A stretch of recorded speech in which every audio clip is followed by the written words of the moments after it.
What's up, ladies and gentlemen? I'm your host with the most, Matty G, coming at you from Isolation Station 1123. We are deep into the GameZone tournament. We are finding out who's going to be moving on to play Ruben in a number one contenders match to see who might be walking away, battling Grant for that GameZone title. Tonight, we've got an interesting match coming up. We've got two rookies that came out of nowhere and beat their opponents. One of them actually took out Papa West, who some people would have said was a favorite in this tournament. That is Tarrin Neal. Tarrin, what's up tonight? How you feeling, buddy? Man, I'm feeling good. I'm super excited. The questions that we got tonight, I'm feeling very confident about. So yeah, I'm ready to debate Nicky and see who comes out on top on this one. Well, Nicky is our resident Mandalorian. You know, this is the way. This is the way. I just wonder if he could actually do it, huh? This isn't After Dark, but he still did it. That's what's up. Nicky, how you feeling, buddy? Doing good. Yeah, this should be fun. I'm happy to know that I didn't even know that Tarrin was the one that I was playing until last night, and I realized it was like, oh yeah, him. We've talked a few times on After Dark, so I'm actually happy to compete with you. I didn't know that you'd be in this league, so I'm excited about it. Yeah, it's kind of funny. Is last night? Well, I guess it'll be the other night because it's not coming out tonight and whatever. During After Dark, we were discussing how his match coming up, and he went, "Wait, Tarrin," and then somebody was like, "Yeah, you know the Extreme Screams guy." He went, "Oh shit, that's cool as hell." I wish I had my scream soundbite. I know, right? It was like, ah! Oh, but I am just hosting tonight and keeping track. I guess we'll go around and meet the poor people that got stuck with judging this match. The man to my right and first judge, he is the pain maker, Ryan Payne. Ryan, how's it going, buddy? Pretty well right now. You actually got me. While you say this is a terrible position, you actually caught me in a really, pretty much to quote Fight Club, you caught me at a strange time in my life. So I think this is kind of like a good little counterbalance. Well, damn it, we don't talk about Fight Club here. You know, the first rule of Fight Club is we don't talk about Fight Club. I'm a little grateful, so I don't care. Ooh, yes, sir. Exactly. What's Fight Club? Nicky, when you get older, we'll tell you. Going off to the next judge, he is our commissioner over at the Sports Brawl. He is the Raptor Master, Jonathan Pegg. Jonathan, how's it going this evening? Very good, IG, very good. Similar like with Ryan, you caught me in a very awkward place around here. And also I would just watching TV in my room, right here on Netflix, and basically just showing out. It's like, hey, you want to judge? It's like, okay, I'll judge right here. So here I am. Right on. And last but not certainly least, hey, Nos, I drink that every day myself. We are not sponsored to Nos here at TMG Entertainment, but we would really would like to be. I don't know about anybody else, but I sure so would be. And our final judge is actually going to have a match coming out here pretty soon. He'll be debuting down in our lower bracket due to some behind-the-scenes issues that we won't talk about, but that's okay. We had an open spot, and he decided to take it. Mr. Chris Diaz. Chris, what's up, bud? Welcome to the Game Zone. Thank you. I'm looking forward to judging. I was about to say, I play a video game. Oh, wait, I'm judging a video game match. So, coincidence. Well, just know that if you win your next match, one of these people will be facing you. So let's get into the rules, shall we? Rules are as followed. You got a 90-second opening, a 5-minute freeform debate, and a 60-second closing. Here in the Game Zone, I am asking judges now, after we tie everything up and everybody starts giving the reason they gave their points, I'm going to ask the judges to write down the name of who they picked, just so that way we don't have judges swaying other judges or what have you. Competitors' rule in the Game Zone is also keep your bullet, your points to the opening and the 5-minute debate. Basically, wrap up your argument in your closing. Don't build your argument in your closing just because. Let's keep it fair that way. Also, in the game zone, we have an extra life. That is, if you think you need it, I can add an extra minute to either your opening or your closing only. So yeah, if you need the extra life, let me know before your opening or your closing. I will add 60 seconds to whatever it is. We don't add it to the 5-minute debate because why would you give your opponent an extra 60 seconds to possibly beat you that round?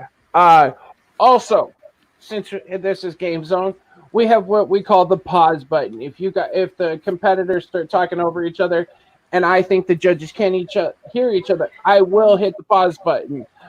That means they will stop talking. I don't care how long it takes you. If you got to run out a minute for both of y'all to shut up and run 10 seconds off the clock, guess what? We'll do it. And then we will, once the 10 seconds is up, I will hit go and we will keep going. Anybody have any questions, comments, concerns? My Venmo is Big Little Warrior 09 if you know. Oh, wait, I'm not judging, so I guess giving me money this time won't work. Judges, are we ready? Hit me with the thumbs up if we are. I guess Ryan's not ready. Well, okay. The hand gestures count. All right, guys. So how this works is we had 4 prepped categories. The first one comes in the realm of modern classics. That is Nicky's strength, so he will go first in his opening. And the question is, with all the remakes coming out, what Nintendo 64 game deserves a remake? Nicky, 90 seconds on the clock when you start talking. I'm going to use my extra life right now. Wow. Okay, then let me make a new. Hey. All right. So 2.5 minutes on the clock when you start talking. Okay, so a lot of great games came out for the Nintendo 64. Wave Race, GoldenEye, all different games for the Nintendo 64, all exclusives for Nintendo 64. This one that I have picked was one of the reasons that Nintendo 64 came out with the expansion pack after Nintendo 64 already came out, and that is Star Wars Rogue Squadron. Star Wars Rogue Squadron is still the best X-Wing simulator, X-Wing pilot game that I have played in my life. It is great. It is incredible. It has sequels that follow up on other platforms, but I want a reboot, completely rebooted, not just a remaster. A few years ago, somebody made a remaster for the PC. I don't want that. I want it rebooted. I want it to come out on next-gen consoles today. I want it to come out on PC today.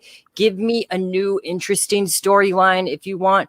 Try to meld the original storyline into canon. There's so much you could do with Rogue Squadron. These characters, Luke Skywalker, Wedge Antilles, Hobby. You go with these X-Wing pilots on different missions. Each go on different missions. That's one of the things that I find is lacking with Star Wars games right now, especially the ones that have X-Wings in it, being like Battlefront 2, is that there aren't really that many missions. There's a campaign mode, but what I love about Rogue Squadron is that there's 15, 16 different missions. Once you play the mission, you get to play whatever X-Wing, Y-Wing, Millennium Falcon, whatever ship you want on these missions.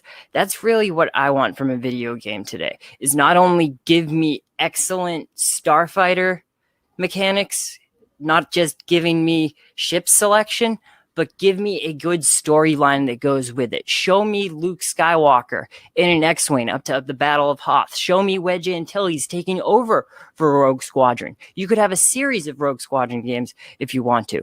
And with Star Wars being kind of on a quote-unquote break from movies, is what they're saying, this would be a perfect time to build the established canon, build up on what you used to have, pull from Legends, pull Rogue Squadron. Rogue Squadron is one of the coolest things. You could even have it tie into Rogue One if you want. They got their name from Rogue One. Rogue Squadron is by far the game from Nintendo 64 that I would still play today and that I would love to have rebooted and remastered a new game.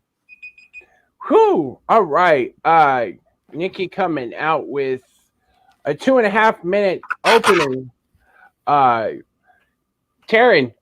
minute and a half when you start talking.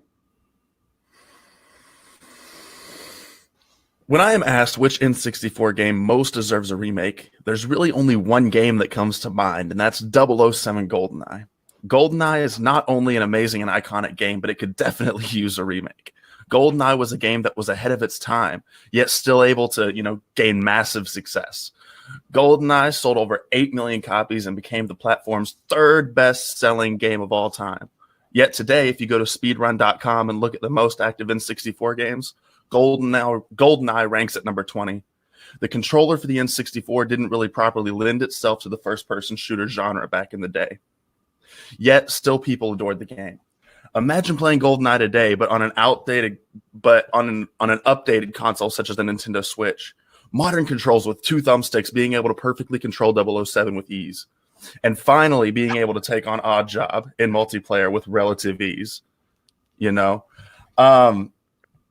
Speaking of multiplayer, when you think of N64 couch co-op, what game do you think of? Because personally, I think of GoldenEye, plugging in a second controller, sitting on a floor inches away from the screen. I can still feel the static on my face from the 90s box-style TV that's set in my room. Picking my character, of course, making sure that nobody picked Oddjob, because obviously that was cheating back in the day. And searching desperately for the golden gun.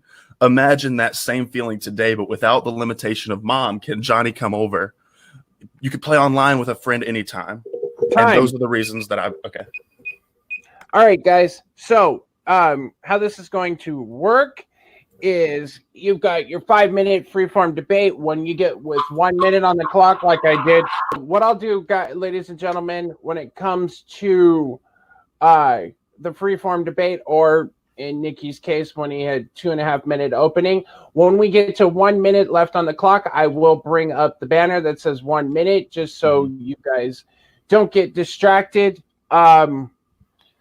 Ladies and gentlemen, gentlemen right now, 5 minutes on the clock when somebody starts talking first. So yeah, I agree with every single thing that you said, and apparently the owners of the property and the developers of the game also agree with you, because guess what? There already is a rebooted GoldenEye. It has Daniel Craig as the voice. It has Dame Judi Dench as the voice. You get to play it with 2 thumbsticks. You get to play it on Xbox. They already did it. It's a great game. They already did Rogue Squadron 2. You said that in your opening. They already did Rogue Squadron 2. You said that in your opening. So let's Rogue Squadron look at 2. I want a reboot. I want a current day reboot for the Xbox. And that's what I want. That's what I want for but it's already been done. How can you? It was done on the Wii. It was done on the Wii. Let's talk about fan base. Let's talk about fan base. Back and forth, please. I'm not going to call timeout. Just back and forth. Okay. Let's talk about fan base. Okay, GoldenEye versus Star Wars Rogue Squadron.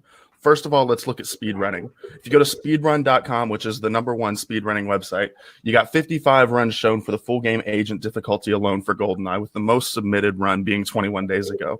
Star Wars Rogue Squadron, you've got 5 runs on any percent, which is the most amount. You are not able to run that game in mods and ROM form on emulators for the Nintendo 64. You also can't run Star Wars Battle for Naboo, which is another game that I consider doing. I want to play this game as it was intended to be made, but give me the vocalizations. Give me HD graphics. Give me new missions. I want a complete overhaul, top to bottom reboot of Rogue Squadron. You're fitting it into canon.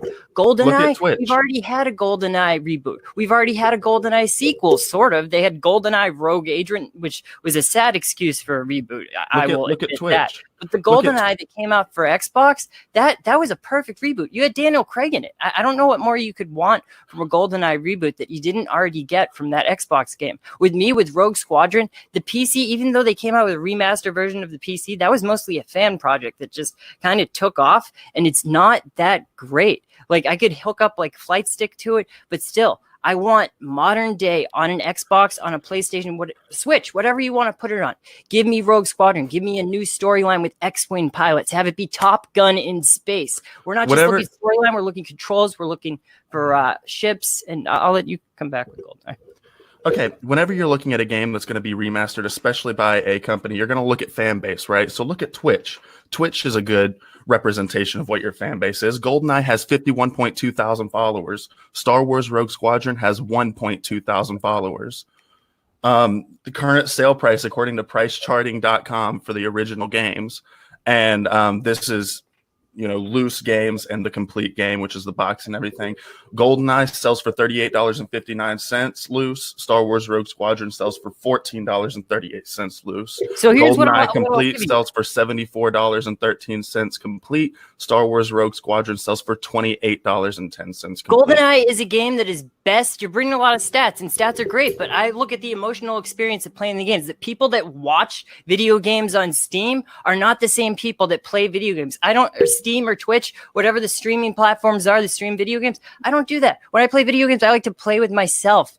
Star Wars Rogue Squadron is a better game, not only to play with yourself, but to play with other people. The best part about the sequels to Rogue Squadron is that they added multiplayer to it. What I want is you don't want to remake Rogue this Squadron game. The X-Wings, you get to choose whatever you want. Luke Skywalker leading Rogue Squadron, X-Wings, Y-Wings, A-Wings, B-Wings. Show me those in high definition with an actual mission. Give me bombing targets. Give me fighter targets. Give me missions. Give me objectives. That's what I like. The only thing that you get from GoldenEye video game is another reboot of the storyline. GoldenEye is a fixed storyline. It's based off of a movie, and they've already made 2 games that are based off of that movie. What more are you going to get from a third GoldenEye reboot? From a new Rogue Squadron movie, what you're going to get, a new Rogue Squadron reboot, what you're going to get is a new storyline that fits into canon and that also fits in with next-gen gaming consoles.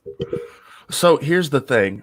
I understand that Rogue Squadron will be a good game to remake, right? But the question was, which game most deserves a remake? And if I'm a company, right, Rogue and I'm Squadron looking, can I please finish my point? If I'm a company, right, and I'm looking at what game I want to remake, I'm going to look at what game is going to sell, right? At release, GoldenEye sold over 8 million copies. Star Wars Rogue Squadron sold over 5. How well did the GoldenEye reboot sell for? Star Wars Rogue Squadron sold just over 584,000. Do you know how? I'm asking. I don't know. Do you know how well the Star Wars Rogue Squadron reboot sold? Because I'm not focused on statistics. I'm focused on my emotions when I play that game. And whenever looking at most, are desperate for a new Starfighter. A company when looking at what game deserves companies a remake are going the to look most at stats for the first time that GoldenEye was rebooted, and they weren't that good. People didn't get it. They didn't buy it. All right. So Nicky went first to open. So it means Tarrin, you're gonna go first to close. Minute on the clock when you start talking. And holy crap, Chris is glitching the matrix. Don't forget you've got your extra life if you need it. If not, a minute when you start talking.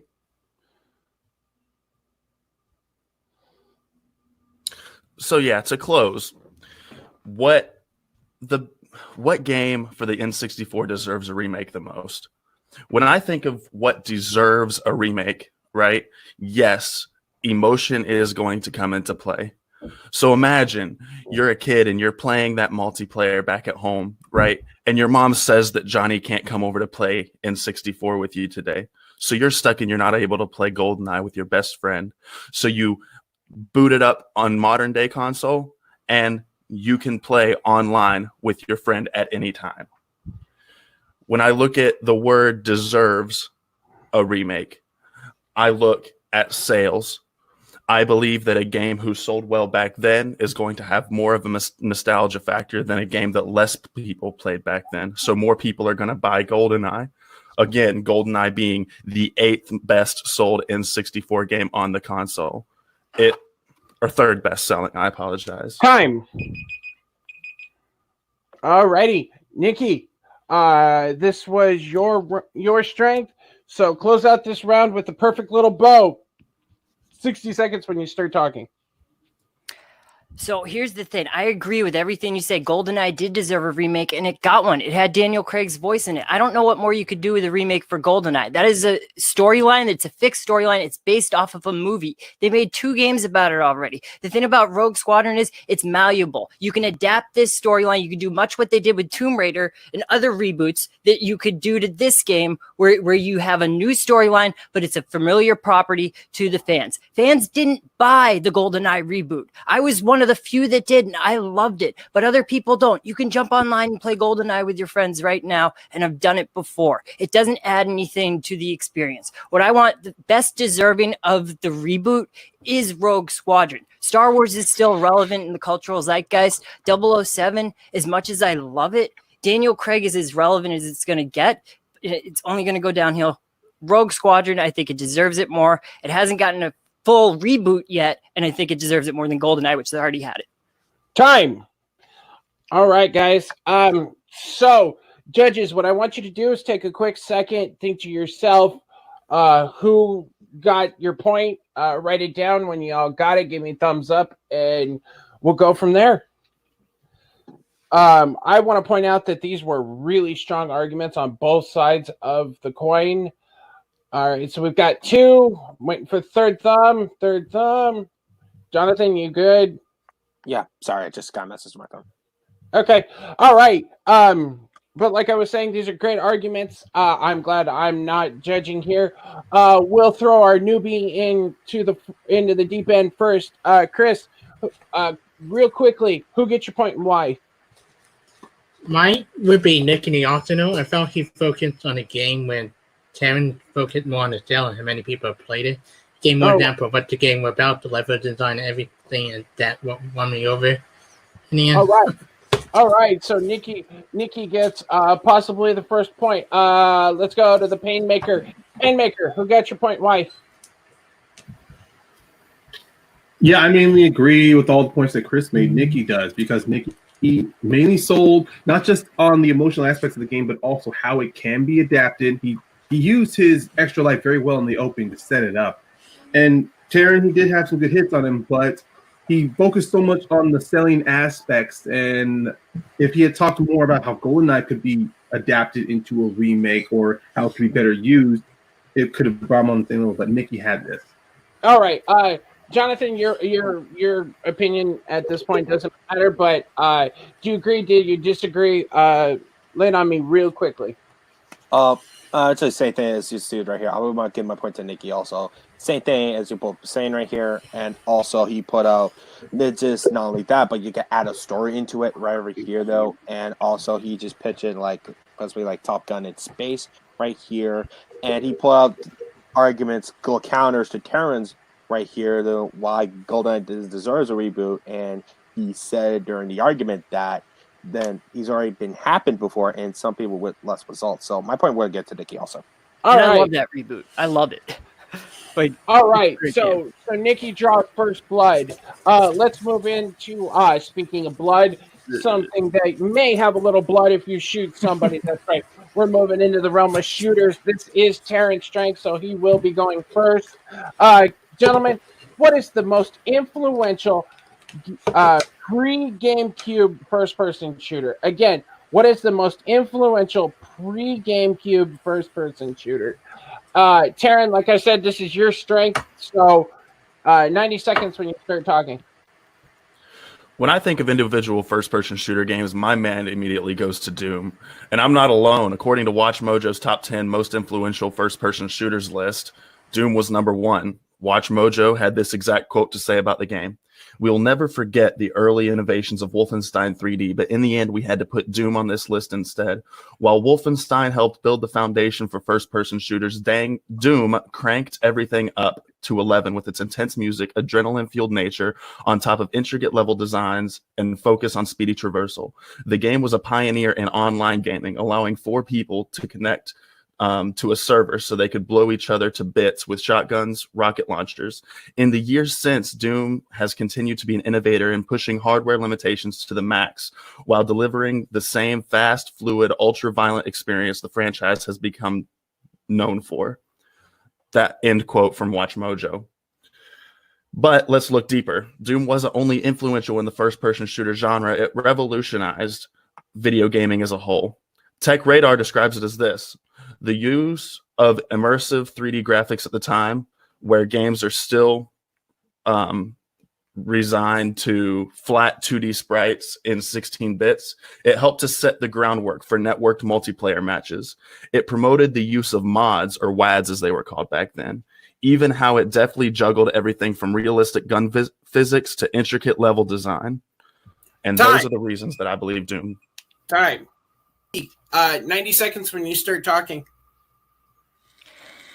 All right, so a little bit ago you had the right answer, but you had the wrong question. The right question is what is most influential and not what most deserves a sequel. GoldenEye is the game that everybody remembers as a first-person shooter that is pre-GameCube. So much so that they made a shot-for-shot remake of the game with Daniel Craig. It's essentially a shot-for-shot remake of the game, but you could play it on Xbox.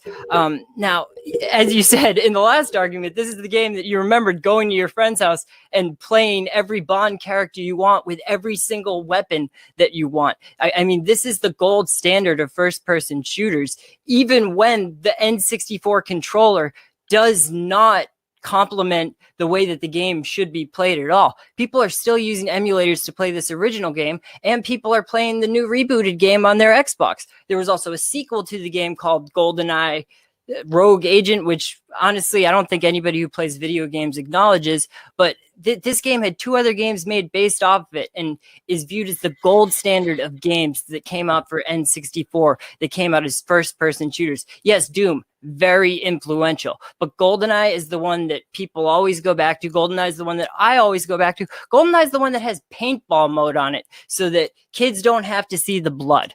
GoldenEye is the gold standard of games from that era, and it is absolutely the most influential and most impactful on any game that comes in the future. Sorry. All right, gentlemen, 5 minutes. Let's be civil. Let's keep it, back and forth. Let's keep the pendulum swinging. 5 minutes when somebody starts talking. Okay, so yeah, you said that I had the wrong question at the beginning, but I answered the most influential pre-GameCube shooter. You're talking about your favorite. Yes, GoldenEye is one of my favorite games of all time. However, as far as influential, I've never heard a game be called a GoldenEye clone. You always hear the term that game is a Doom clone. That's because Doom popularized the genre. Yes, Wolfenstein 3D came first, but the first-person shooter genre didn't even really take off until Doom happened. GoldenEye wouldn't have been made as a first-person shooter had it not been for Doom. So one of the biggest aspects that these next-gen consoles push with their first-person shooter games, and honestly, I think it's a detriment to the quality of the games themselves. Call of Duty, Halo, all these games, what do they push? They don't push the campaign anymore. They push the multiplayer. And multiplayer is what you got from GoldenEye. You got that four-person split-screen multiplayer that you had. Really, Doom had some multiplayer aspects as well, but this GoldenEye one, this is what people had. This was full customization. You could pick the weapons that you wanted. You could pick the characters that you wanted. Doom's a great game, and I'm not going to down Doom as being influential when it comes to first-person shooters, but GoldenEye is why they made as many first-person shooters as they did. Doom was one of those games, it's kind of one of those games that it's a cult following among video game fans. Other people that don't play video games, they're going to ask you GoldenEye or Doom. They're going to say GoldenEye. I play GoldenEye with my sister, for God's sake. I mean, she doesn't play any video games. Whenever you're talking about multiplayer, yeah, I 100% agree. Games nowadays do push their multiplayer. They push their online multiplayer. And Doom is the game that had the online multiplayer. GoldenEye, as sad as it is, the Nintendo 64 didn't have the capability to be able to do the multiplayer for GoldenEye that Doom was able to do on PC. Games nowadays are heavily influenced in the mod scene. Doom had that. Doom, the creators at id Software really pushed those mods for Doom. GoldenEye just it didn't have the scope that Doom has. Yes, they made two with a scope. You could have sniper rifle with a scope. You could have scope mouthwash if you wanted to. Yes, GoldenEye is a great game. It had all the guns that you wanted. It had all the customization that you wanted. And yeah, Doom has some great mods on it. But I'm talking about the vanilla version of GoldenEye that has never been modded, that never needs to be modded. You could still play that today, and they are still trying to recapture the pop culture phenomenon that was GoldenEye, which is a game based off of a movie, which they don't really do anymore. But the first person aspects of GoldenEye are highly influential for every single first person game that comes out today. I mean, you keep saying that, but you don't tell me how. You're not selling me You want me what. to tell you You're how? not. The characters, the customization, the weapons, the maps, everything. You have maps on GoldenEye. I don't even know the number of maps. I'm not big with statistics, but it seemed like there were 16, 17 maps on that game. You had all these different characters. You could play as Oddjob. You could play as Jaws. You could play as characters that weren't even in the GoldenEye movie. You get all these guns. You have AK-47, Walther PP7, all these different guns, fully customization that you find in Halo, Call of Duty. You have to pick your guns. That's the first thing that comes up. Doom, you could have, there's some sort of customization when you're playing it on the computer. But when I think of Doom, I'm thinking the console version of the game. And maybe that's my fault. But when it comes to GoldenEye, there was only one version of the game. And that's still the game that all these game producers talked about. We need GoldenEye. We need to capture that lightning in the ball. You said before, you want to go over to Johnny's house and play GoldenEye. Nobody talked about going over to Johnny's house to play Doom. The original Doom was on PC, and it was a more adult game. You know, GoldenEye was made for the Nintendo 64 audience, which was a kids audience.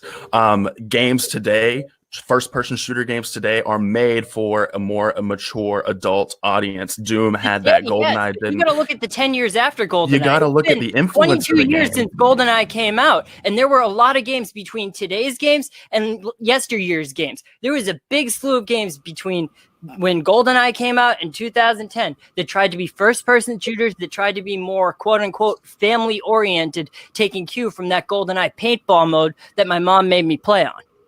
I mean, what?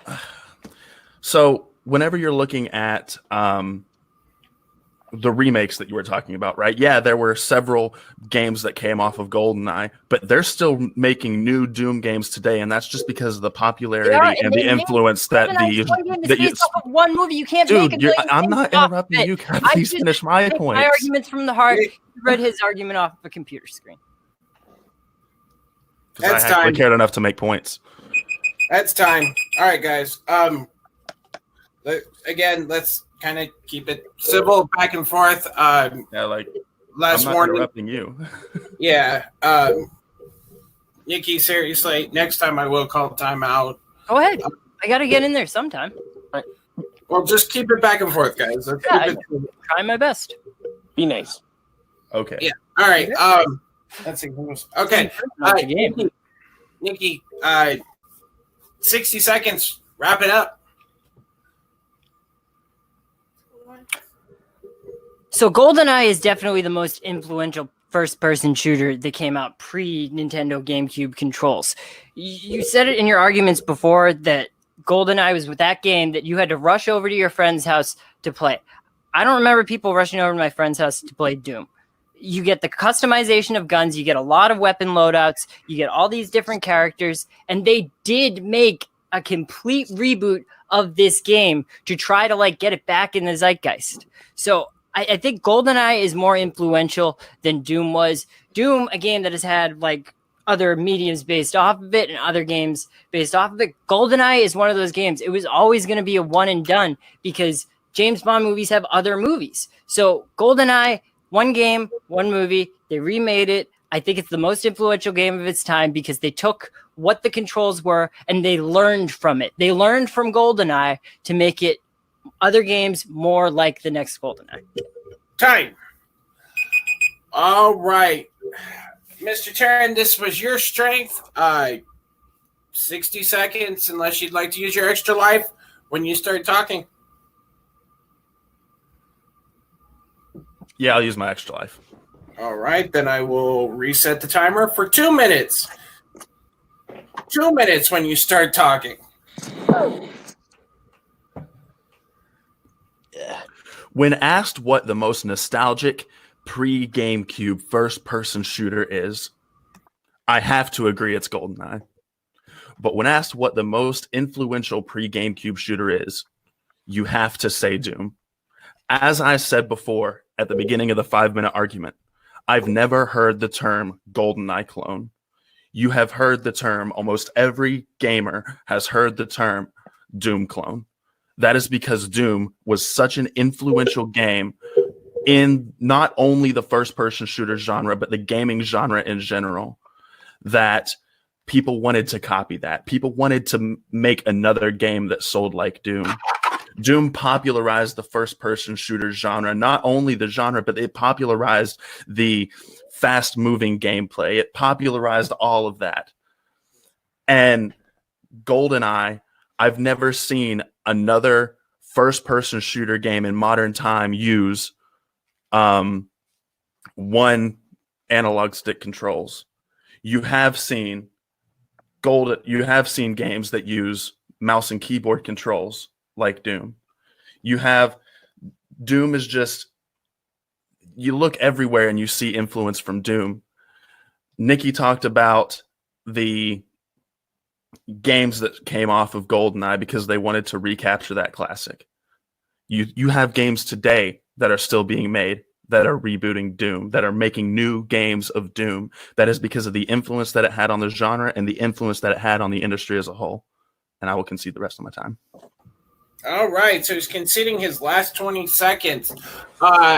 Judges, go ahead, write down your names. Give me a thumbs up when you got it. Again, gentlemen, a good argument. Let's keep it, just kind of civil. We are all friends here. I know it gets heated. Nothing personal. I'm just trying to win. I know. Oh no, I completely understand. I've been looking forward to this because I know how passionate you both are. I got 2 thumbs. I think I've got 3. Are we all good to go? I think Ryan might be frozen. All right. Let's go with Jonathan. Jonathan, short, sweet, get to the point. Who gets your point? Short and sweet. My point, I will get to Tarrin this one because he did put out some during his argument right here. Why is more influential instead of GoldenEye? The reason he said is more influential because every gamer, or not even the casual gamers, like playing video game, is like it always knew a Doom clone besides the GoldenEye clone right here. And also point out about the music right over here though, and also the mods right over here though. And even more adult audience of video games right here. So I'm gonna get my point to Tarrin. All right, so Tarrin draws first blood for this part. Mr. Painmaker, who gets your point?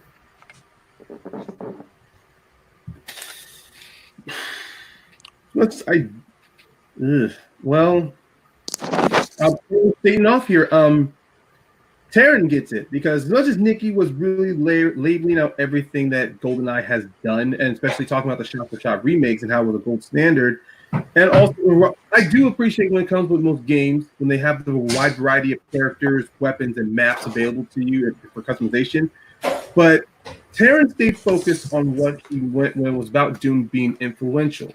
I mean, he had those quotes from Watch Mojo and Telegraphic there for a reason, to help reiterate why it was a very iconic game, and even the line itself, a Doom clone. I mean, you can relate that to so many other games on how the fact that you can say it's a Doom clone, but he didn't list those examples down here, so I won't list them all.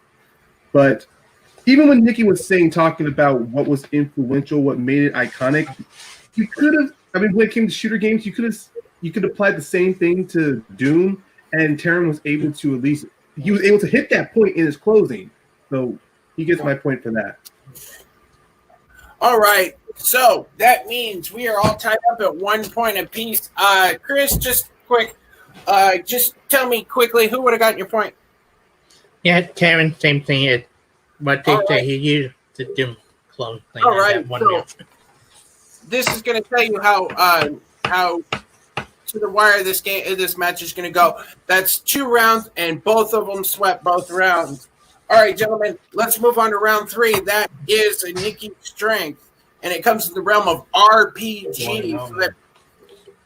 So that means, Nicky, you'll go first.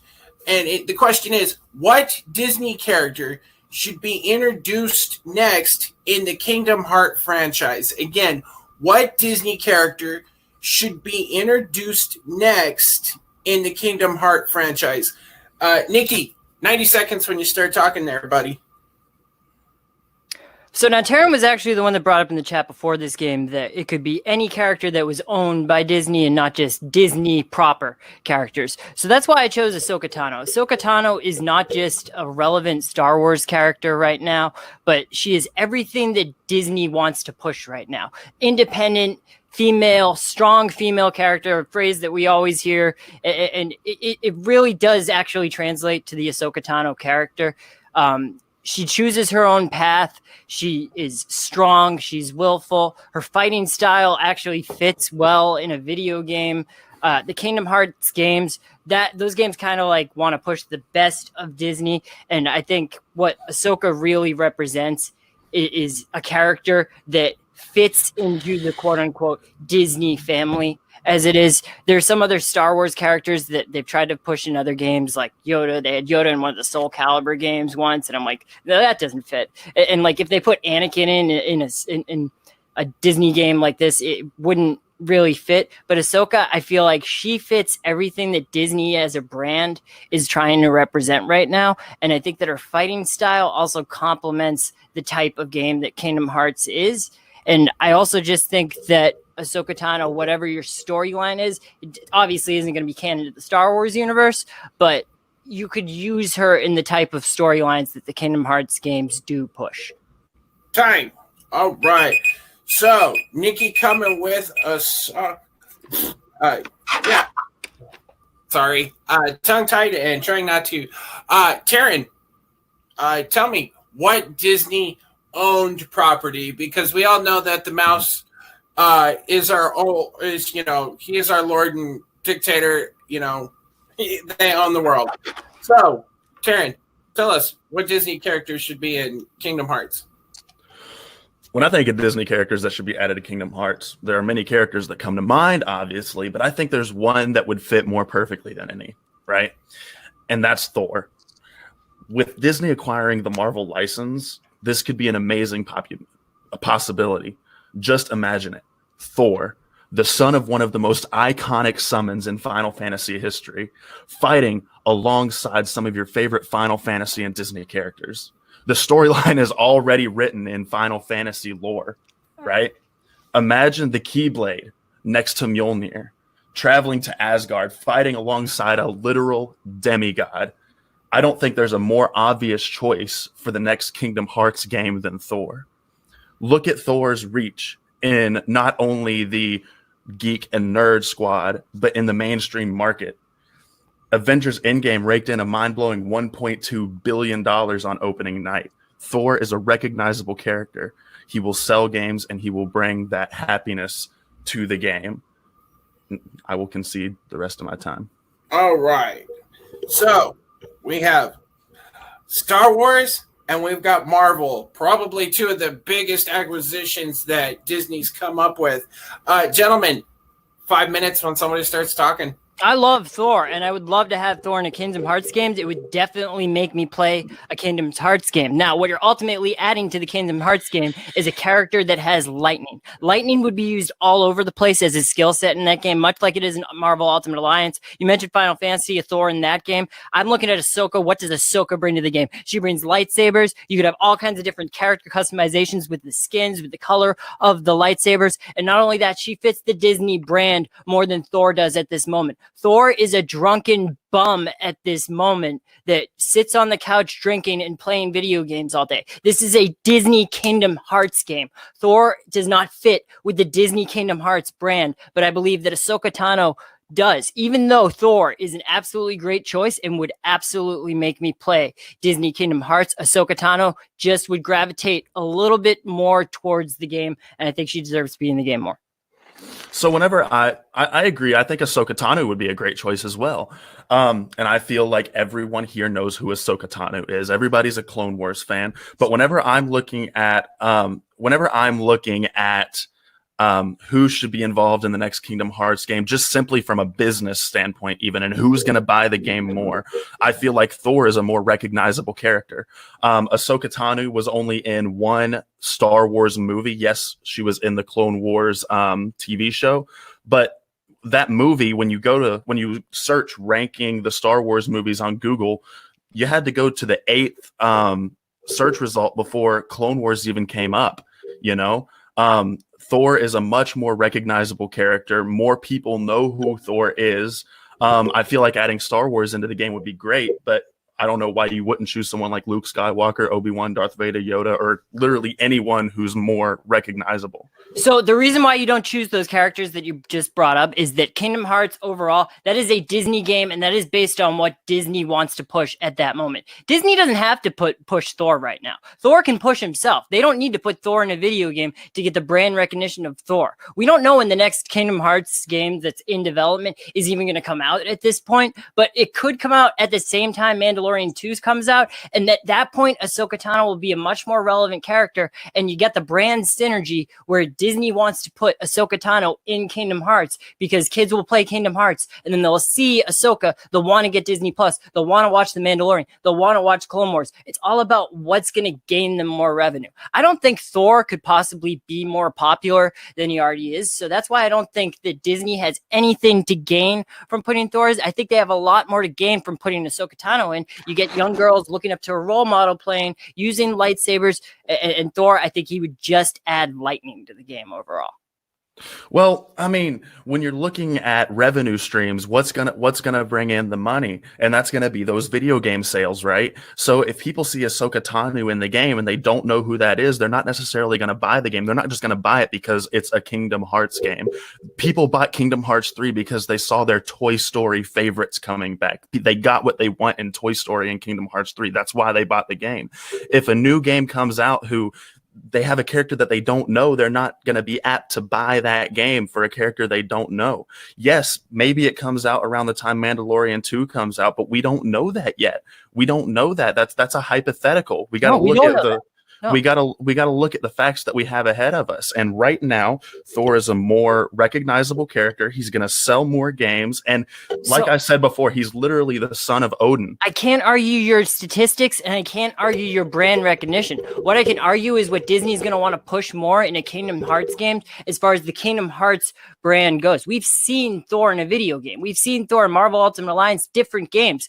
All he really brings to the table is lightning. Ultimate Alliance, those more interesting characters, Iron Man, Black Widow, Hawkeye, the Ant-Man even. All these characters are more interesting to play than Thor. And I feel like Ahsoka Tano, we haven't really seen her potential in a video game. I think she's been in a total of one video game in the entire creation of the character. Thor's had a couple video games that he's been in that haven't been big hits. Now, as far as revenue goes, yeah, maybe Thor will have more people buy Kingdom Hearts. I'm going more emotional as usual. I'm going with what game I'd more like to play, what game I'd more be interested in playing. I'd be more interested in playing a game where Ahsoka Tano is a pivotal point in the storyline. If you're putting Thor in the storyline, he's kind of overpowered. He's the son of Odin, like you said, but all this stuff doesn't really fit into a Disney Kingdom Hearts game as much as I think Ahsoka Tano does, being everything that she represents for the brand. I'm just going to let time run out. Can I refute that point on my closing? Yeah. Any point you have there, you can repeat it. Yeah. I was gone. He kicked you out for incompetence. Sorry. I dropped my phone. I looked. Yeah, sorry. Any point you bring up in the second round, you can reiterate in the third. Yeah. Okay. I didn't know if I could refute that because I would basically be adding something, but not really. I'm gonna allow it because you're kind of elaborate on it. Yeah, you're elaborating. You're not dropping a brand new point. Okay. As long as it gets there, but as long as you bring up something, to where. All right. Basically, what happened is in a previous match, we had somebody that was bringing up in a sports match. He was bringing up new statistics that was building.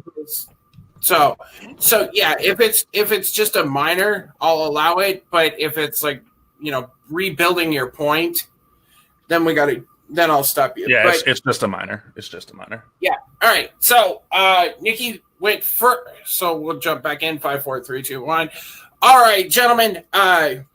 This is Nicky's strength, so he will go last. So Tarrin, you have 1 minute on the clock when you start talking. What people look for in a Kingdom Hearts game, especially for the casual, normie players out there, is story, lore, and fun gameplay. the characters that they recognize. Thor is literally the son of Odin, the son of one of the most iconic and recognizable summons in all of Final Fantasy lore. So there's already that lore connection there. You know, you got the brand recognition. You got Avengers Endgame coming out, raking in $1.6 billion on opening weekend alone. You got people going to buy that game because they've got that beloved character. Nicky brought up earlier that Disney wants to push Ahsoka Tano. If that were the case, they would push Ahsoka Tano in their movies. That hasn't happened. Also, Square Enix is the developer of the game. They just license the Disney characters. So Square Enix is going to want to sell games, not push whatever Disney wants to push, even though Disney hasn't pushed it yet. Time. Yeah, see, that was fine. That was fine. Okay. All right, Nicky. 1 minute. Close up your strength. All right, so the keyword in the question that I'm focusing on right now is Disney. Thor, this is Disney's Thor. Disney's Thor. Let's get this clear with everybody. It's Disney's Thor versus Disney's Ahsoka Tano. Disney's Ahsoka Tano fits better into what the Kingdom Hearts game have been in the past. Disney's Thor fits in Disney Thor Marvel games very well as far as like MCU games, Marvel Ultimate Alliance, all those games. Thor fits in there. This isn't a Thor from a different, this isn't public domain Thor. This is Disney's Thor. Now, I think Disney's Ahsoka Tano is more what they want to push in the Kingdom Hearts games to what the Kingdom Hearts audience is. The Kingdom Hearts audience is more of a Disney-friendly audience. I don't think the Marvel audience is going to play Marvel games. Disney's audience are wanting to play more family-friendly games. Ahsoka Tano is a more family-friendly character than Thor. She's not on the couch drinking. She's not gaining weight. She's an empowering character that little girls and boys can look up to and play as with lightsabers in Kingdom Hearts. All right, guys. Judges, take a second. Get your thoughts together. Write your name down when you get a thumbs up. And Nicky, I am somebody who sits on a couch that drinks beer and plays video games. So goddamn, I am offended by that. It's intended to anybody in this match. I love you all. Chill. All right. Hit me with the thumbs up, gents, when we're good. Ryan's got 1. I got 2. Chris has got 3. Kind of coming in there with the freshly squeezed thumb. All right, Mr. Painmaker, you haven't gotten first yet, so short, sweet, to the point. Who gets your point?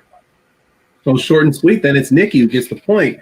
Both of them had great stances on Disney's directive, business-wise, or where they wanted to gear a character towards their audience. But ultimately, Nicky really hit a big milestone when he was talking about Thor. Mainly his use of lightning. Tarrin didn't counter that, and what else that Thor was willing to offer, or even what Thor could offer storyline-wise. Because when Nicky brought up the bro Thor, the fat Thor, there could have been a perfect argument there to where he could have fit within the storyline of someone who loses his way and finds himself coming back.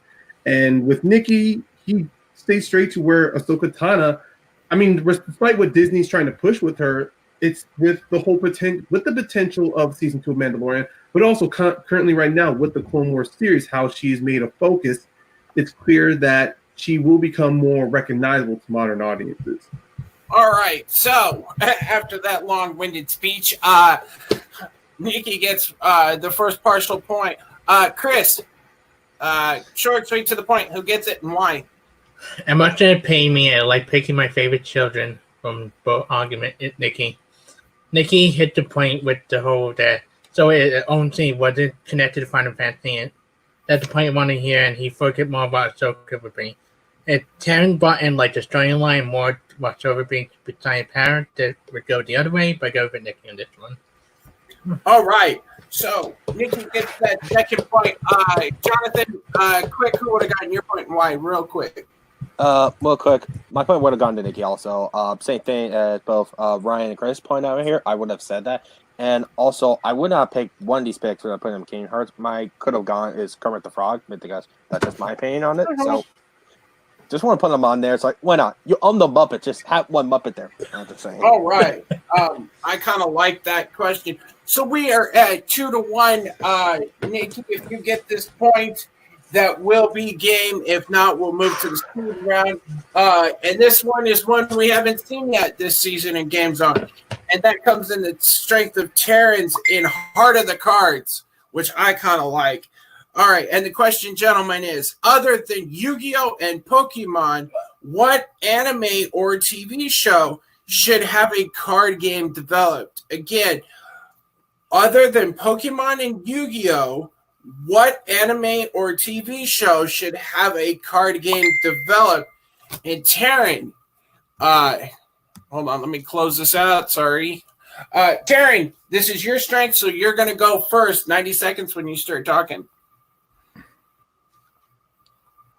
So when I was asked this question, I immediately thought Sword Art Online, an anime which is already all about an action-packed video game in which people have to fight off monsters, fend off grievous PvPers, and battle bosses. It would lend itself perfectly to a collectible card game.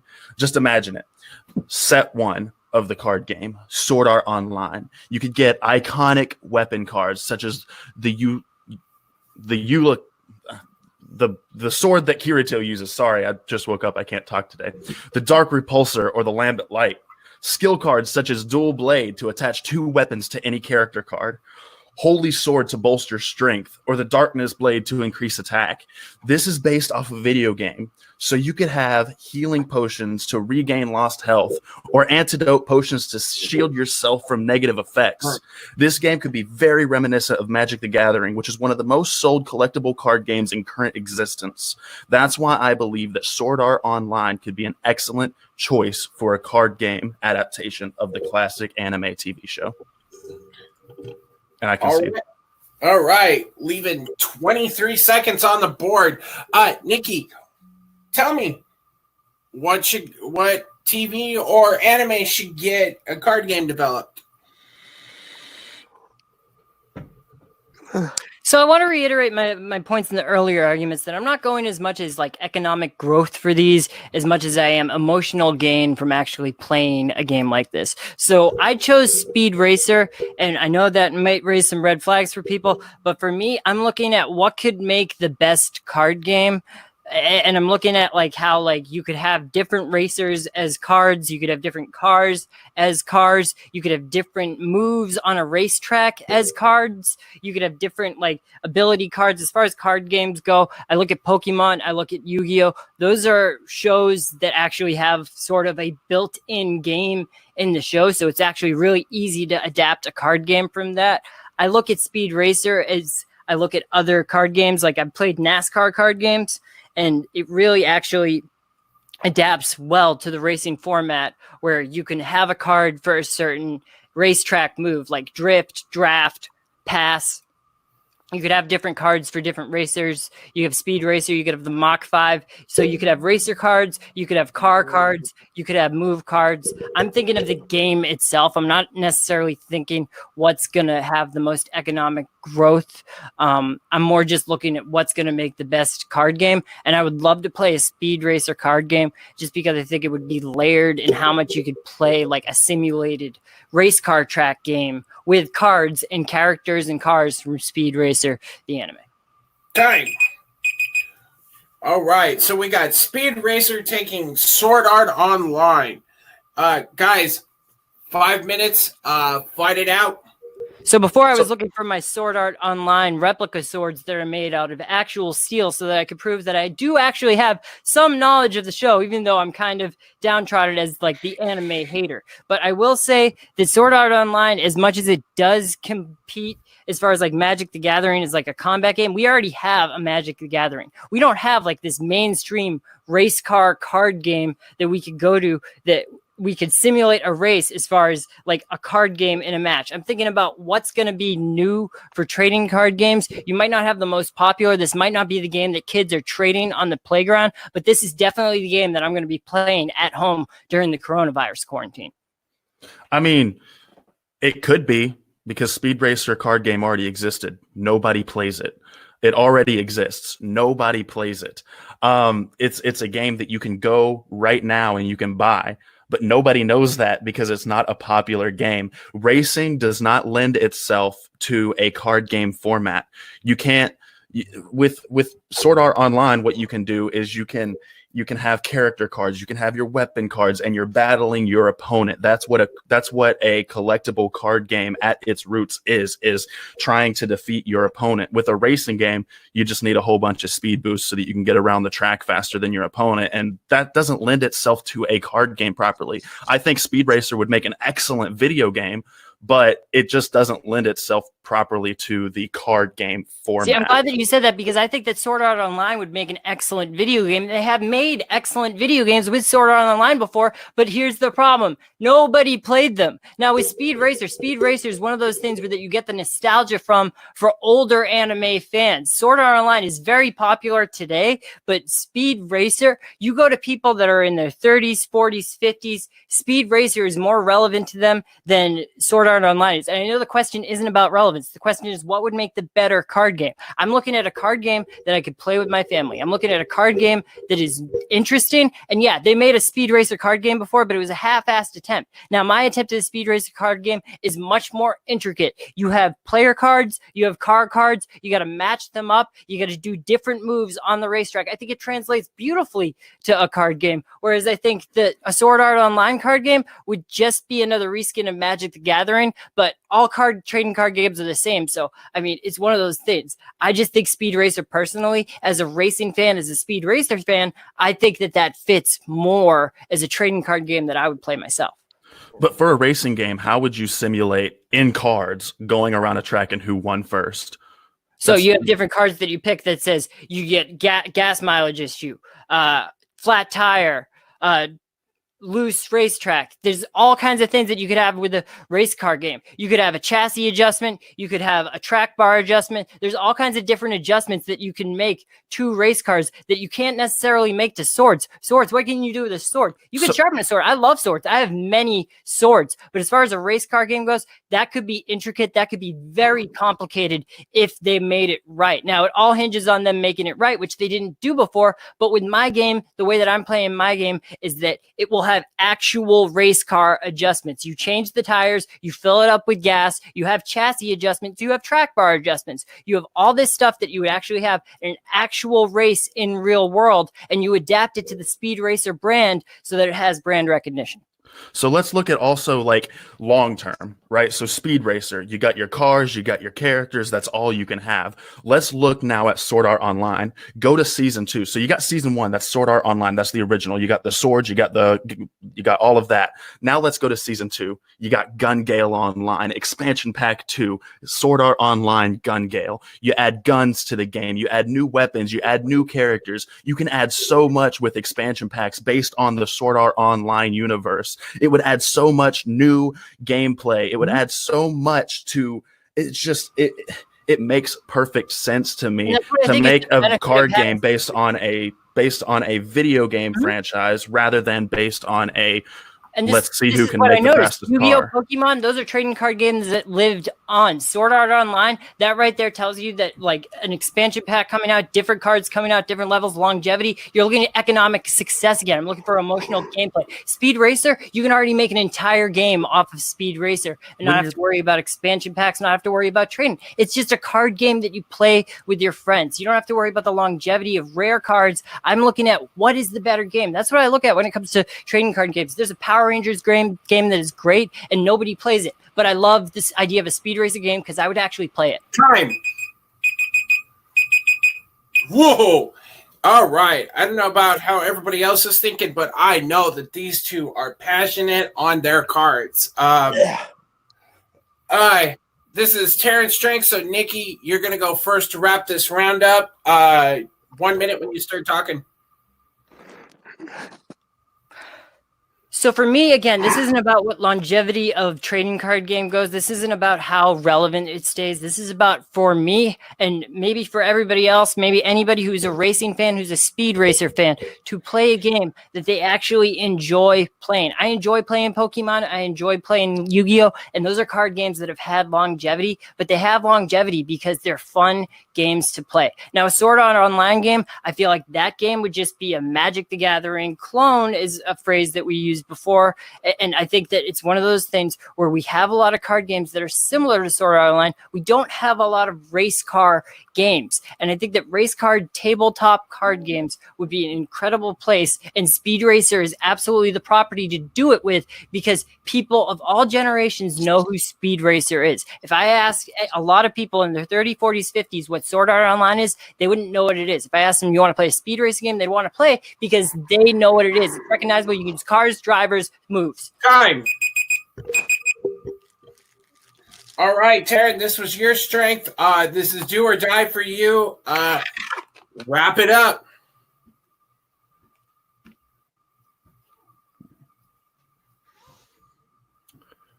Okay, so when talking about Sword Art Online versus Speed Racer as a card game, you got Speed Racer, which let's build the fastest car, let's try to go around the track, let's try to beat our opponent. But with a game such as Sword Art Online, look at the most popular and the most played, the most fun card games. You got your Pokemon, you got your Yu-Gi-Oh, you got your Magic the Gathering. Those are the games where you're not racing your opponent. That's silly with a card game. Those are games where you're battling your opponent. You're taking your cards, you're trying to take away your opponent's health points. And that's what you can get with a Sword Art Online game. Yes, it could just be considered a clone, but it doesn't have to be a clone depending on how you make the game. It's a game where you're battling your opponent. You're trying to take off your opponent's health points. The expandability of the game because of the different games that are in the anime is mind-blowing and insane. Speed Racer, all you have is cars. Time. All right, guys. Judges, get your thoughts together. Get your everything written down. Give me a thumbs up. Being a racing fan, I personally I like Nicky's and I really like Tarrin's. I'm glad I'm not judging. Again, gentlemen, as the semifinal, however you want to put this, of this bracket, you both definitely came to play. I got 1, 2, 3. All right.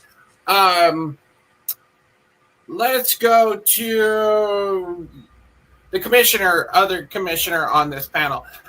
Jonathan, who gets your point? Why? Short, sweet, and to the point.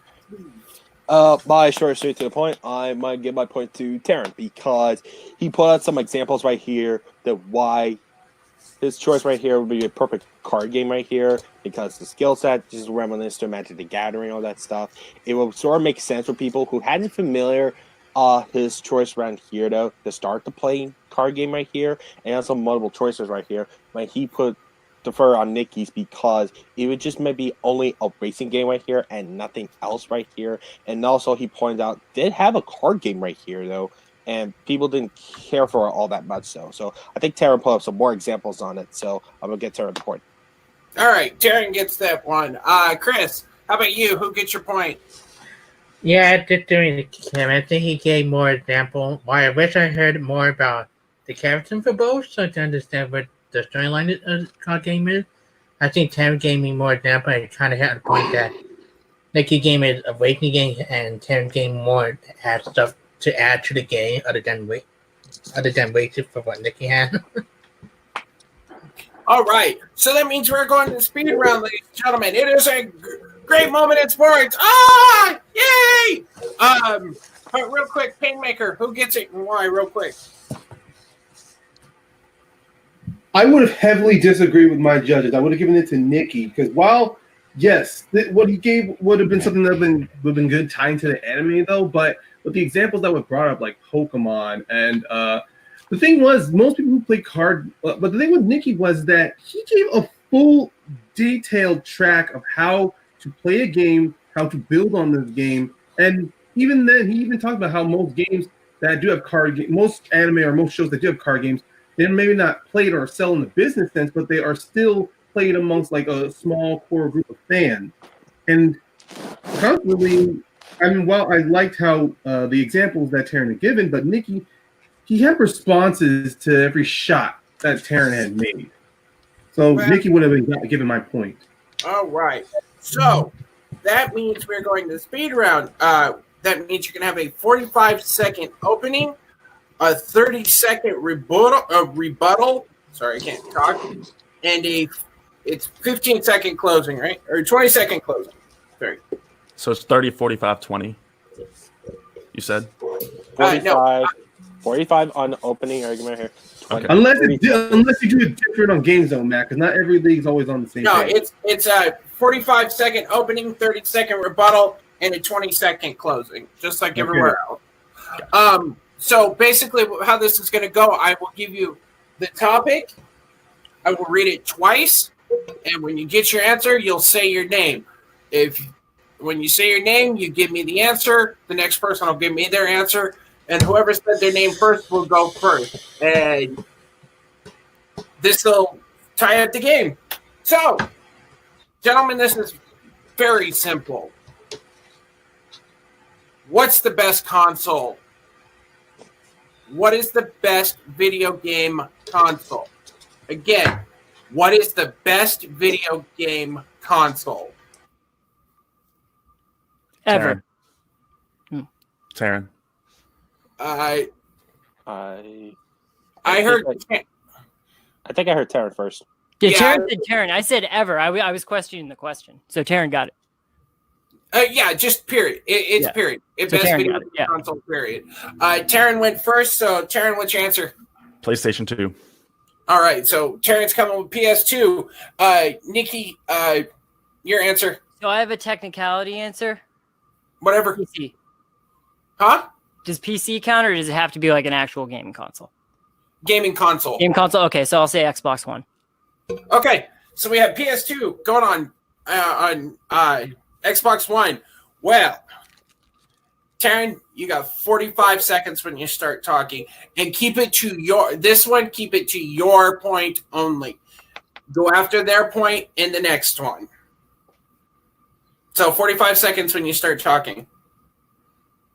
PlayStation 2 is obviously the best video game console of all time. Look at the games that came out in that era. The games that came out in the era of the PlayStation 2 are the games that are still being played to this day and being remade to this day, such as Star Wars Battlefront 2, the originals, right? Those are the games that people really remember. Those games are the games.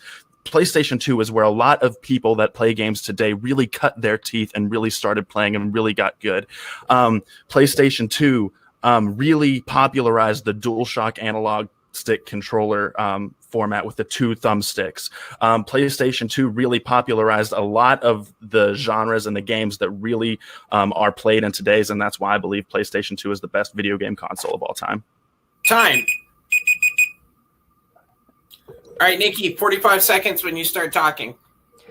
So I'm going to say Xbox One. Xbox One took everything from the Xbox 360, applied it to Xbox One, revolutionized the way that we consume online gaming, that we consume gaming in general. We don't have to go to the store anymore. We can buy the games online. I'm going to say that it took the Xbox 360 controller that actually had an ergonomic design where the stick is on the left upper and the buttons are on the right upper, so that the upper thumbs are always pushing the most relevant sticks. I also think that Xbox One has the best exclusives when it comes to Halo. Halo was the game that they really pushed Xbox One on, and I think it really helped. Xbox One is still coming out with games today, and even when Xbox One gets updated, the next generation of Xbox, it's still going to have games that are compatible for it.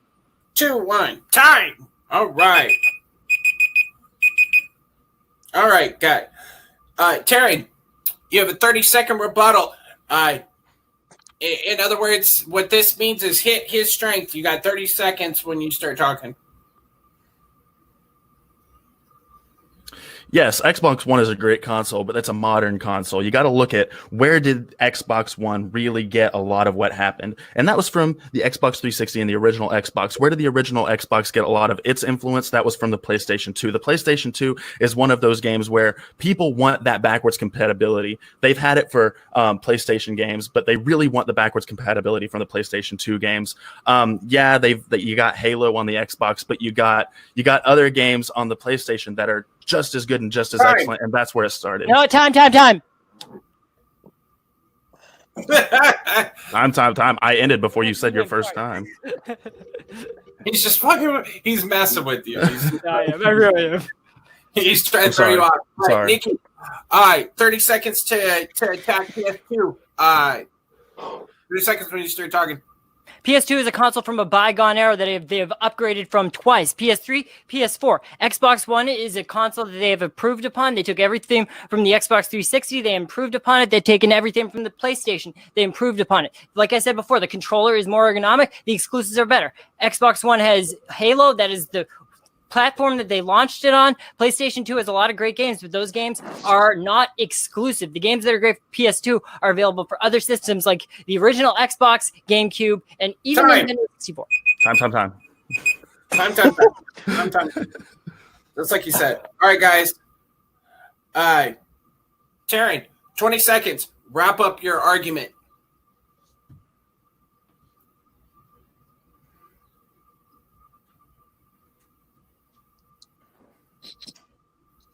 And I'll PlayStation 2 is excellent. PlayStation 2 was a game console that most people remember. Most people want that backward compatibility. You got Ratchet and Clank, you got God of War, you got Shadow of the Colossus. Those were all started on the PlayStation 2. Yes, those are exclusives to the PlayStation 2. Much better than Xbox One, which is, it's a modern console, but PlayStation 3, PlayStation 4, those did improve. Nicky, 20 seconds. Wrap up this debate for us. Xbox One has improved upon everything that other video game systems have improved upon, which means that Xbox One is here to stay. They will still be coming out with games for Xbox One in the future. Xbox One is the gaming console of the past and the future. PlayStation 2 will never be played again as long as games for PlayStation 2 keep coming out on later consoles. Xbox One is here to stay. PlayStation 2 is gone. Woo! All right, guys. Just a little side note. This is the first time since we relaunched GameZone for this season and started this tournament that we would be going for the speed round. Gentlemen, thank you for a hell of a match. While these guys get their thoughts together real quick, Puff the Magic Dragon, or should I say, Tickle Me Tarrin. It's always fantastic to see you compete, Nicky. My Mando, you're my boy. Great job, both of you. I'm kind of stalling, so they have a few minutes to think about what they got, because the speed round is you throw caution to the wind. Guys, I also want to say too, no hate. This I know this got heated, but this was a lot of fun. Love you, Nicky. Yeah, same here. I felt bad that I may have upset somebody, or I really wasn't trying to. I'm always trying to be everybody's friend here. right, Oh no, you're good, man. We're both just competitive people. Competition. I mean, as long as you got to the end of this, then it's spirit of competition. Yeah. You got a thumbs up, Ryan? You good? You're first. Oh. Me? Yeah, Ryan. I thought whoever had their thumb up first. No, I'm kidding. I do. These are really great, honestly. It was kind of hard. I had to hold personal bias because, of course, growing up, I was a big Xbox fan because it was the only system I could get. But that I could share with my siblings. But but personal bias aside, the point is going to go to Nicky because he kept hammering on to the fact that Xbox One is constantly updating itself. It's adding more to it. Now, and when he had rebuttal to Chris that when it came to the PS2, the gaming system that's part of the PS2 is played on other systems more, but at the same time, there wasn't enough more. I was hearing from Chris when he rebutted in the closing, but if he had added some of the games that he talked about that were specifically on PS2 in his rebuttal, it would have added more into getting the points. All right, so he is giving Nicky the first point over Tarrin. That would be Tarrin. I'm getting his name wrong, am I? Yeah, you called him Chris, so My bad. You're good, man. You're good. Extreme Screams, and if Nicky had his soundboard, we'd hear a scream.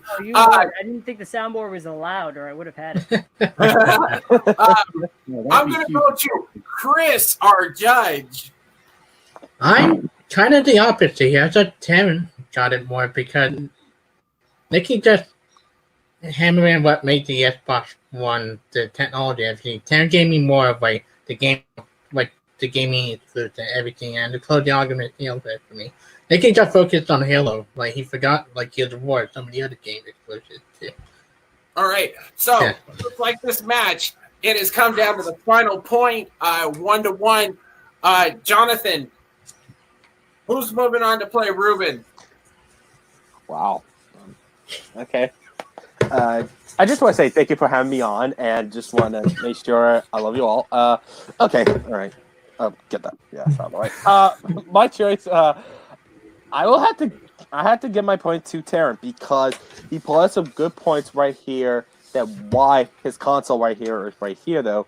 Similar to what Chris said right here with Nicky with the Xbox though, like you just kind of focus on that one game perspective right here though, and don't focus on something else right here.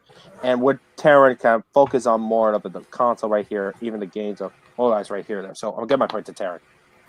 And your winner with a score of 3-2, he is Tickle Me. No, I'm just kidding. Taryn Hill.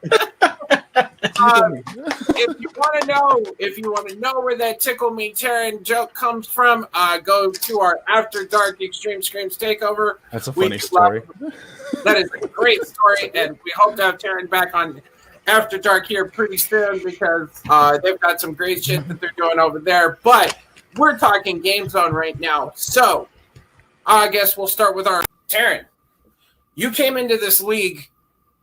I basically pulled you into this league. I knew how you talked. I know you're very knowledgeable. You play games on the Extreme Screams page.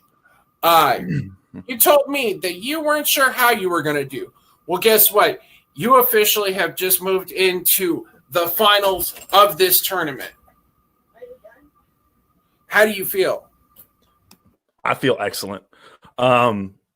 Wow, I was on debate team in high school, and I want to say I've never had a debate that came down to the wire like that. That was the most intense, the closest debate that I've ever had in my life. I gotta give credit to my opponent, Nicky. That was excellent. I thank him for the back and forth that we had. I thank him for all of the great arguments that he had, and I'll be honest with you.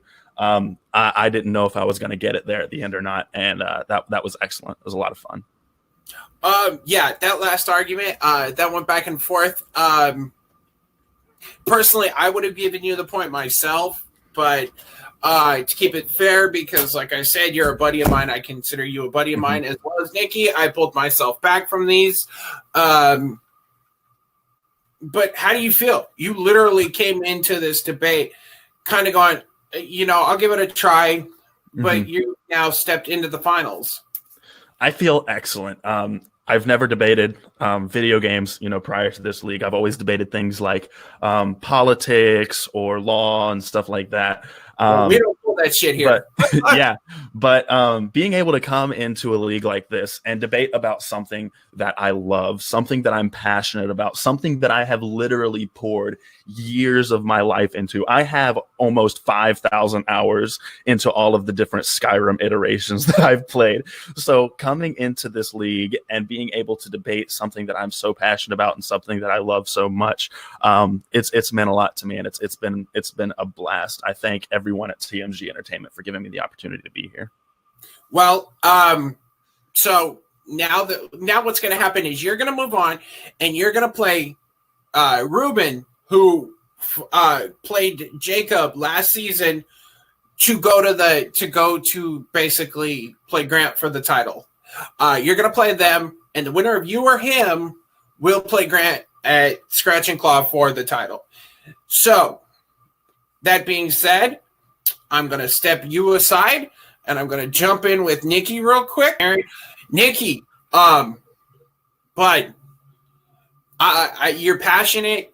Hell of a match. You guys, like I said, first speed round of the season.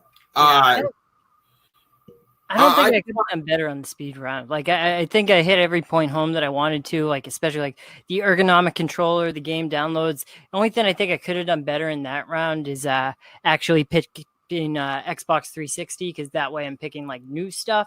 But like as far as Xbox One goes, like it's here to stay. That was my argument. I think I lost this because like this might not be something that people know about me, but I hate anime. Like I just can't do it. So like when that question was asked, I literally wrote that off, and I was surprised that game was even as close as it was, because as far as the anime goes, everything that I focused there was more on how could I make a good card game revolved around racing, rather than how can I make a better card game adaptation of an anime that I don't watch. So that's but Nikki, as a racing fan, I have to give you credit. Like, you took what you knew in NASCAR. You and I are buddies, and we both like NASCAR. You took what it takes to win a race in racing, and you pitched it. You took the question and made it your own. And what did I tell you at the beginning of the season? If you're not sure about how to do it, make the question your own. And you did that.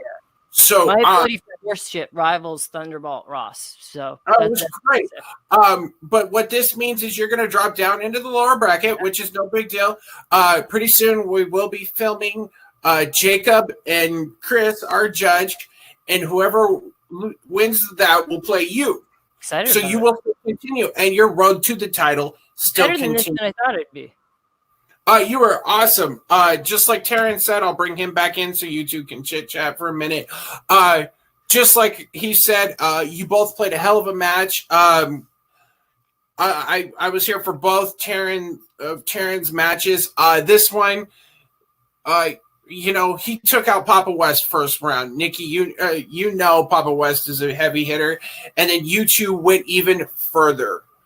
Like, you two fought tooth and nail all the way through. Gentlemen, great fight.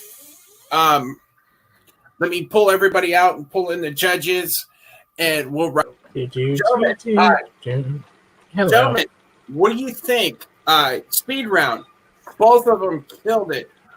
Chris, this is your first time judging in the GameZone. Now you've seen what you're dipping your feet into. You got a match coming up. What do you think of what you saw today and moving forward? I thought this was a pretty good match. Like, pretty at time I put the speed round at the end, but this was a fun match. Nicky and Tara did an amazing job. I'm looking forward to my match, and I'm faking Nicky. I'm looking forward to it. We have faced each other before one thing. I think that's been more fun. Well, just remember, if you win, you'll play Nicky, and we can see another hell of a round like we just did. Jonathan, you're a commissioner in another league. You were kind enough to come over and help me out. What do you think of what you saw today? I'm very sure the two very good competitors with Nicky and Tarrin right here. Tarrin come out the winner right here, but it was a very close match right here though during the speed round though, and I think both of them do a very excellent job right here. Even some of their strengths that they're not accustomed to, they managed to find a way to get their arguments right here that work right here though. So I just want to say congratulations on them. Put up a very good match right here though. So yeah. All right, Painmaker. Quick last thoughts of what you saw tonight. No, this was a great match, some good back and forth. There was never, to be honest, everything was always back and forth. There was never really an easy decision for me to make. And I hope that for moving forward in this tournament, we get to see a lot of more debates like this and some more good questions. So that's all I'm going to say. Talking questions, I thank you. I wrote these questions. Go figure, right? Sure. Painmaker, where can people find you? Well, people can find me on TMG. You can see me judge. You can see me play matches. Hopefully with the Marvel tournament coming up, you'll get to see me play in there. I don't know. I didn't see you guys do that bracket, so I don't know if I am going to be in that. But that being said, everybody, I made it so everybody is in a bracket. Cool. Stubrath has all the brackets set up. He's going to arrange everything. And, yeah, he'll reach out to me. But but you are absolutely everybody is in that tournament. So yep, definitely keep an eye out for that. Okay, but people can also find me on Letterboxd. I have a profile, Valentine316. I've mainly just been talking about most recent movies I have seen, but currently right now I'm about to put in a whole I'm about to fill in the list of every Bond movie I was able to do a movie marathon watch of, all the way up to Daniel Craig. So you'll at least get to see half of it filled out, and then later on you'll see the complete thing set up, all my notes, personal details, what movies actually registered with me, what movies didn't age well. You'll get some details on that. But that's where everyone can find me. And also Right. Facebook. Raptor Master, where can people find you? You can find me around in the community right here. You can find me on my Facebook account at Jonathan Peck right here, and on Twitter and my Instagram account at Jetpack1098. And also, like I mentioned a couple minutes ago, I'm the head commissioner of the sports ball division, and I held the rookies tournament right here. At I don't know, maybe this match drops before or after the last match post right here. Though we got two very good brand new faces in the community. We got Petty Gubbins versus JD West right here. Though I can tell you can see one of the judges right over here helped me co-judge with that match right here, though. Like I said, we both have a very good time right here, though. Go check it out if you haven't right here, though. So you might see my face around. So, yeah. All right, Mr. Chris Diaz, where can people find you online? You can find me on Facebook. I also part movie family division, and I also part TNG and a few others. So I have a few matches coming up to with game division, and a match with Jonathan once we set today pretty soon. And then Volvo Geek this May. So that's pretty much it at the moment. I'm in All Volvo right. Geek too. And we'll get to our competitors. Let's start with this one. This is the way. Attaboy. Nicky, where can people find you online real quick? You can find me here on TNG After Dark, where I'll be running the soundboard. Basically, any sort of roundtable discussion we do on TNG After Dark, by the time this airs, we'll probably have already aired the Star Wars May the 4th Be With You special that we're doing this weekend. We did a charity event last weekend that I ran the soundboard for and talked on.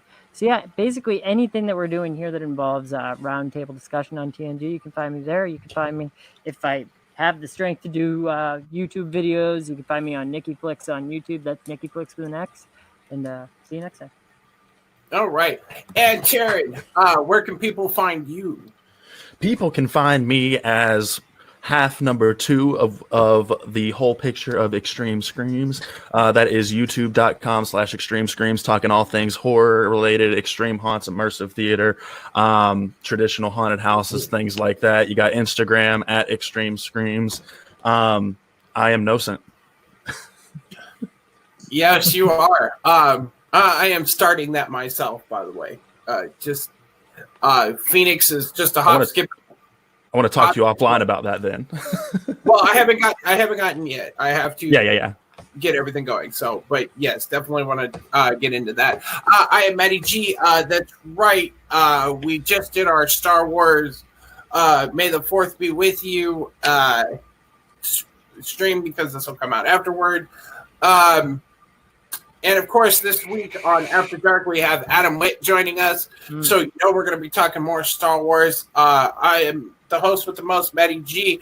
This was GameZone semifinals. Tarrin is moving on. We're coming at you, closing from Isolation Station 1123. Good night.